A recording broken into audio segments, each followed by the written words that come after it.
This is the BMW 7 Series G70. It's controversial looking, but also packed full of tech which looks great in TikTok videos. Are these gizmos actually useful though? Let's find out together.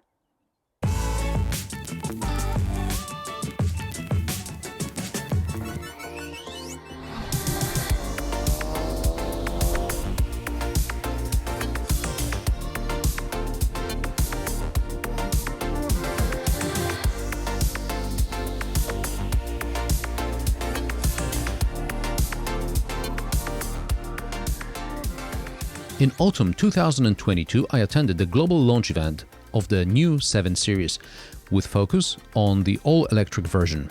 The BMW i7, as the electric limousine is called, certainly is a great car to chauffeur VIPs around town or on short trips between cities. But when there's a longer drive ahead, nothing beats a diesel. At least that's the case in Europe.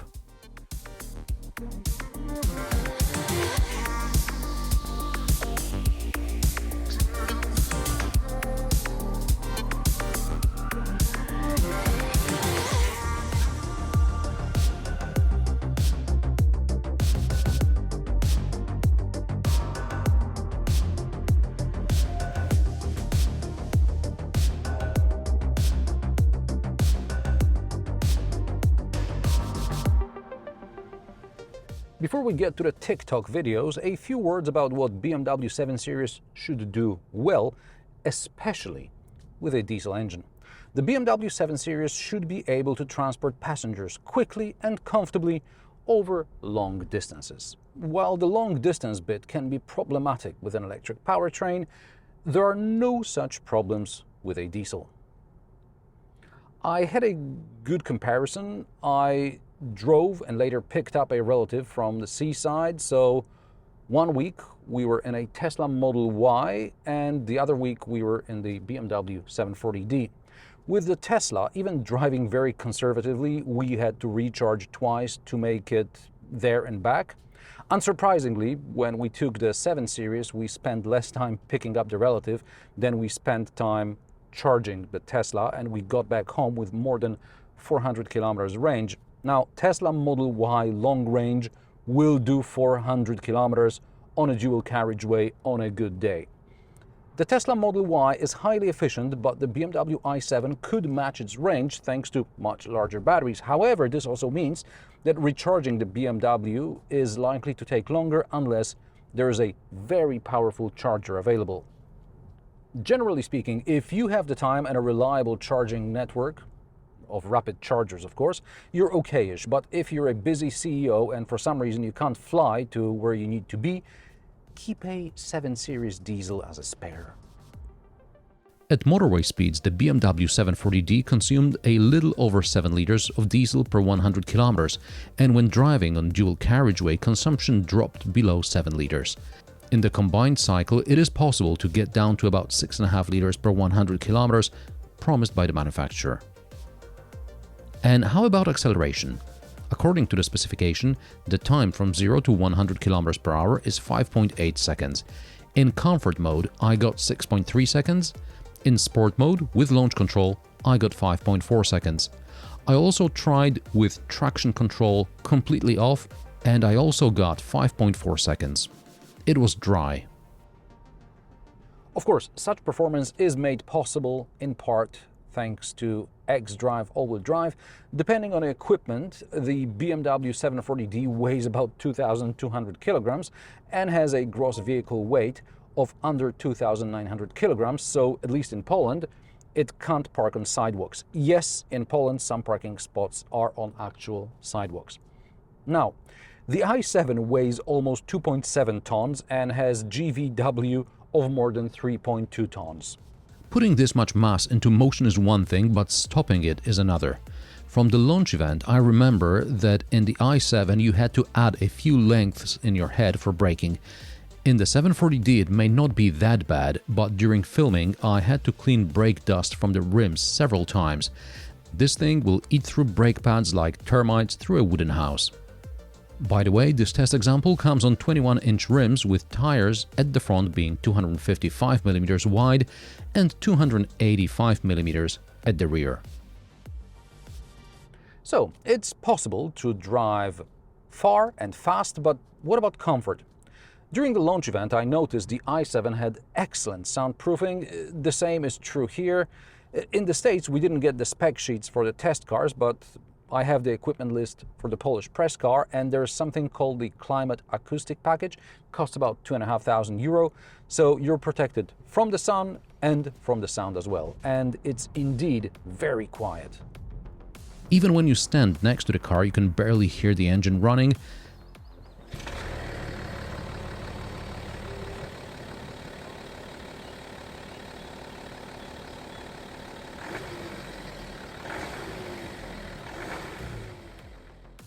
And the mechanism for electrically closing the boot lid is also soundproofed. The tailgate itself makes more noise when it latches.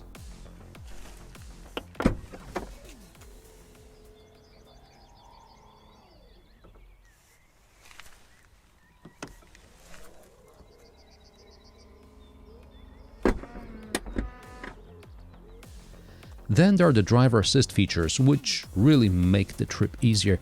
Nothing beeps unnecessarily, nothing tries to pull the steering wheel out of your hands. The system can be set up to adapt to the current speed limit automatically, or it can inform you of a changing limit and ask you whether you want to change the setting. The lane change assist system also works. For some time, this was unavailable in Europe. In some markets, the BMW 7 Series also recognizes traffic lights and offers level 2+ autonomy in certain situations. Now, you have to meet some conditions like be on the right kind of road and the driver must look ahead, which the car monitors. The handling, as expected of a BMW limousine, is engaging enough to be fun-ish on winding roads, but you can just enjoy the comfort if you want. Maneuvering is easier thanks to rear-wheel steering. At low speeds, the rear wheels turn in the opposite direction than the front wheels, thus tightening the turn. And at higher speeds, the rear wheels turn in the same direction as the front wheels, making the car more agile. And by the way, this car is 540 centimeters long, so the rear-wheel steering business, you need it. A 360 camera is also of great help, as is the system that remembers the last few dozen meters or a system that records parking maneuvers. That is, if you drive into a tight spot where you can't turn around, the BMW will back out in its own tracks the last 50 meters. We've seen this in many previous models. In the professional version of the system, BMW now records up to 200 meters.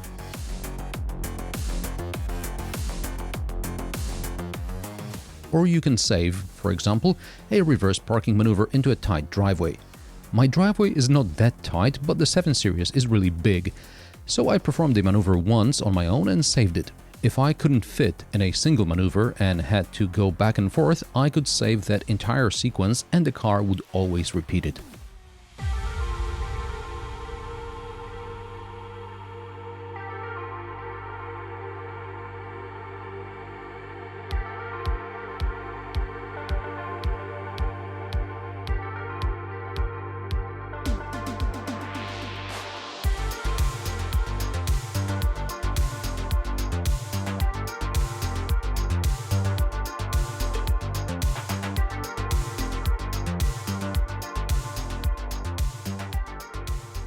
And now let's talk TikTok candy. There is a saying that it doesn't matter what they say as long as they spell the name correctly. And it seems as if BMW decided to take that path a few years ago, and it all started with bigger radiator grills. A controversial move, but clearly generating media interest. Then came the iconic glow. Yeah. And headlights with Swarovski crystals. All this looks great on social media and obviously generates more controversy and more traffic. Or the electrically operated doors. They look great in videos where one button opens and closes all of them, or the 31-inch 8K display in the back on which you can watch videos from Amazon Prime, Netflix, YouTube and a dozen or so other streaming services. But does it really work, and does it make the user experience better? The electrically operated doors take longer to open and put up more resistance than regular doors. Closing, I can understand because the door is heavy and you have to reach far for the handle, but opening? Of course, there are sensors on the doors to prevent you from hitting an obstacle, meaning if you stand by the door and press the button to open it, you are the obstacle. Even when you stand to the side and want to show someone the automatic door opening, many people just have the reflex to grab the door and open it despite the resistance of the electric motor. Never mind situations when the door starts closing for some reason, but during filming I perform actions that BMW engineers may not have anticipated. Fortunately, the electrically operated doors are an option.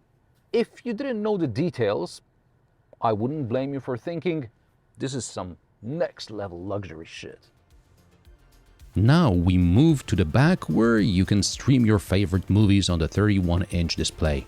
Streaming requires an internet connection, of course. Surely there's some kind of SIM card with unlimited data in a 160,000 euro car, right? The car has its own internet connection for onboard systems to work. However, BMW decided they are not going to take responsibility for the quality of data transfer needed for video streaming. If the customer cheaps out on the data plan, that's the customer's problem and not BMW's. Totally legit. Now, how does this data transfer happen? Ultimately, there will be an eSIM or a virtual SIM card, but for now there's a physical card and it lives in a dongle. I recently spoke with the head of BMW PR in Poland, and when I asked about certain features still not being available for Android users, I was told 80% of BMW customers use Apple products, so going by that rationale, I guess the dongle is fine. Anyway, the internet dongle must be paired with the car's main user account. So far, so good.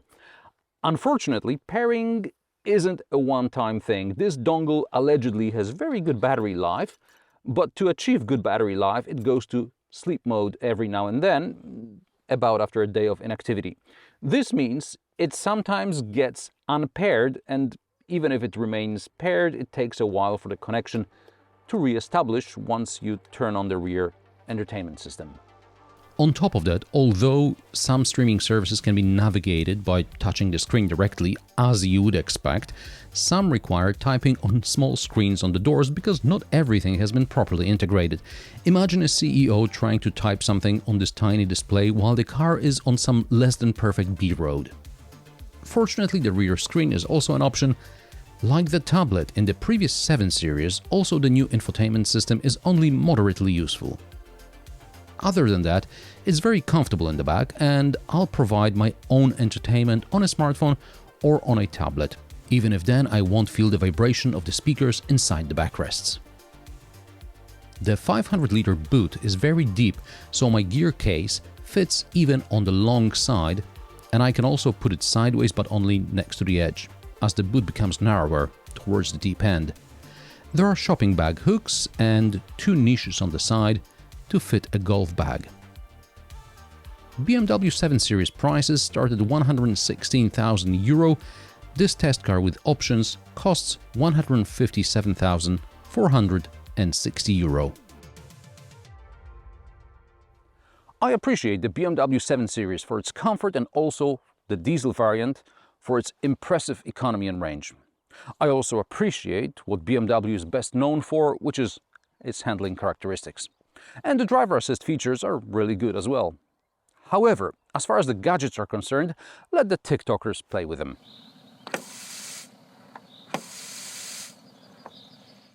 And how do you like the BMW 7 Series? Which engine or powertrain variant would you choose? Let me know in the comment section below. If you like my sarcastic, down-to-earth and possibly mildly amusing car reviews, join me every Friday at 3 p.m. Central European Time, and don't forget to subscribe and like this video as it helps me with the YouTube algorithm. Thanks for watching, and I will see you in the next one.